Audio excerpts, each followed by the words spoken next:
গায়ে রং হচ্ছে। কোথায় যাবো আমি এখন? বিয়ে বাড়িতে না মেলায় যাবো? কোথায় মেলায় যাবো? অনেকক্ষণ থাকবে তো? হ্যাঁ, ওখানে কি হচ্ছে এটা? ও দাগ করে দিচ্ছ, তারপরে ব্রাশ লাগাবে? ও আচ্ছা, তুমি কি গোলাপি করে দিচ্ছ? হ্যাঁ, তোমার মেকআপ আমার হয়ে যাবে তো।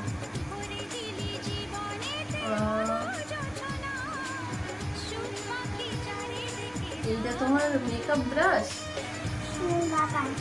ওইটা ওইটা এইটা দিয়ে বাবার মেকআপ করে দাও? ও তার মানে এটা মেকআপ তুলি। আচ্ছা, পাউডার কোথায় তোমার? পাউডার পাউডার লাগানো হয়েছে? দুটো ব্রাশ তোমার? তোমার ব্রাশ খুব পচা জানো? তোমার ব্রাশ খুব পচা। আমার মুখে লাগছে।